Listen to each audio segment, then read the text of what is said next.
This is the Giant TransX E+ Elite.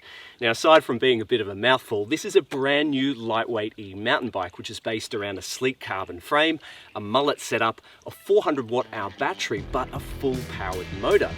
Now, it's certainly a curious combination, but how does it ride on the trail? We've been testing this bike over the past couple of months to find out.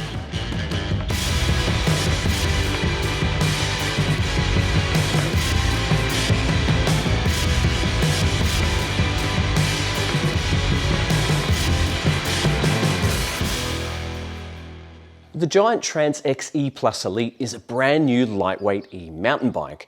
It features 150mm of front travel and 140mm of travel at the rear, and it sits in a similar category to the Specialized Levo SL, the Trek Fuelie XE and the Orbea Rise. This bike features a full carbon frame that's built around the Maestro dual link suspension design and a mullet setup with the 27.5-inch rear wheel allowing for much shorter chainstays. Powering the TransX E+ Elite is the Sync Drive Pro 2 motor with up to 85 Nm of peak torque. It's fueled by a slim 400 watt-hour Panasonic battery which is bolted securely within the down tube. It is possible to purchase a 200 watt-hour range extender battery though, and that increases total capacity by 50%. Up at the cockpit, you'll find the ride control console that's integrated into the frame's top tube and the Ergo 3 remote up at the left-hand grip. You've also got the ride control app for tuning the motor's settings. Now, it's worth noting that the new TransX E+ Elite will be offered alongside the existing TransX E+. Now, we found this a little bit confusing to begin with because both bikes share the same amount of travel and the same motor. The regular TransX E+ does get a much bigger 750 to 800 watt-hour battery, a chunkier frame and a dual 29-inch wheel setup. It's got considerably longer chainstays and it's quite a bit heavier, and that leads to a very different ride experience on the trail. Now, if you're curious to know more about the differences between these two platforms, I've put a detailed comparison in the full review over at flowmountainbike.com. You'll find further information about range testing, and I've also pitched this bike against the latest Specialized Levo SL. If you're keen to check it out, just click the link in the video description below. When it comes to geometry on the TransX E+ Elite, it is pretty similar to its full-size sibling. We've got the same 65.8 degree head angle and 76 degree effective seat tube angle, and on the medium size that I've been testing, a reach of 457mm. It also shares the same 2-position flip chip. Put that into the high setting and the bottom bracket will lift by 10mm and the angles will steepen by 0.7 of a degree. The biggest difference between the two bikes is the chainstay length, and thanks to the mullet setup, this bike has a 447mm rear center length, which is nearly 30mm shorter. Now, there are 4 models in the Giant TransX E+ Elite lineup this year, and prices will start at 8,799 Australian dollars. Now, it's worth noting that the top 2 models get Fox live valve suspension, and while it is very clever, we're not totally convinced by live valve on an e-bike, and so we requested the next model down. This is the Giant TransX Advanced E+ Elite 2, and current retail price on this is 9,500 Australian dollars. This bike comes with a Fox 36 fork and a float DPS shock.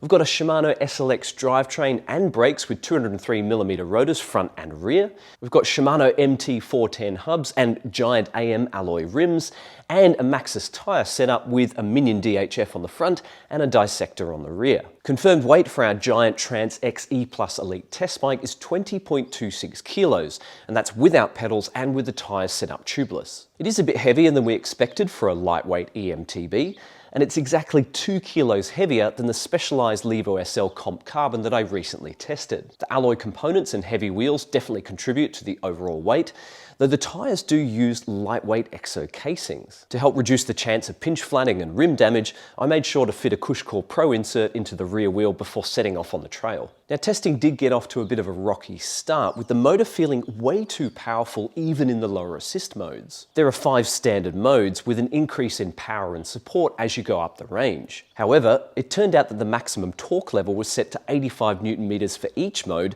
which is obviously not what you want. I was able to use the app to tune the motor, which allows you to tweak the maximum torque, the launch control, and the support level for each of the 5 modes. Annoyingly, however, despite saving my new settings, each time I recharged the battery, the system would default back to that 85 Nm torque setting for each mode. Needless to say, I think the app and the user interface on this bike could certainly do with some refinement. Out on the trail, the Giant Trance X E Plus Elite has impressed us with its excellent handling. It represents a pretty dramatic improvement over the existing Trance X E Plus, with the mullet setup and the shorter chainstays providing far better balance that doesn't force as much of your body weight onto the front wheel. It's much better on steep descents, with a welcome improvement in arse to tyre clearance over drops and jumps. The smaller rear wheel also makes it easier to initiate corners, making it far more manageable on tight and twisty trails. Here it rides light on its feet thanks to the smaller battery and relatively fast rolling tyres. It's quick and agile, and it never demands a whole lot of you in terms of handling input.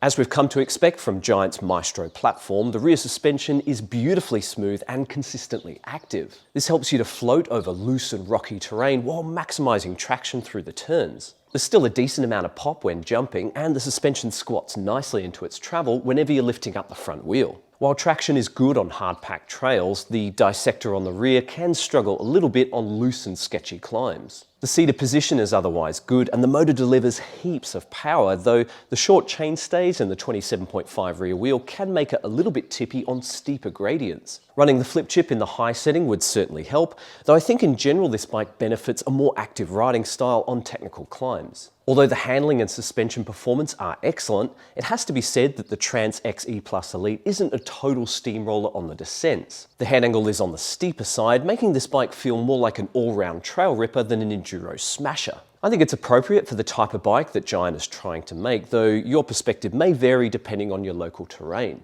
If you were looking to expand its descending capability, it's worth noting that this frame will handle up to 160mm travel fork. The cheapest option would be to purchase a 160mm air shaft and extend the Fox 36. This would slacken out the head angle and lift up the BB a touch, and that'd allow you to run a little bit more sag on the rear shock to compensate. On that note, I did manage to bottom out the rear shock on a couple of occasions, so heavier riders and frequent flyers may want to look at fitting a bigger volume spacer to amp up end-stroke support. Those same riders may want to look at upgrading the tyres to thicker casings and stickier rubber, which will go a long way to improving this bike's grip and stability over rough terrain. Now, while the motor performed a lot better after I tweaked the torque settings, it can still feel a bit peaky in certain situations. When you're stopped on the trail and you're resting a foot on the pedal, you can actually feel the motor pulsing since the torque sensor is so sensitive. I eventually got used to it, but it's still disconcerting. The motor's hyper-responsiveness is also apparent in the Smart Assist mode. Now, this is Giant's adaptive mode, which is similar to Bosch's EMTB and Shimano's trail modes. It's designed to adapt the motor's output depending on the rider's input, cadence, speed, and even the gradient of the trail. While it does sound clever, on the trail it's not great. I found the motor to be really unpredictable in this mode,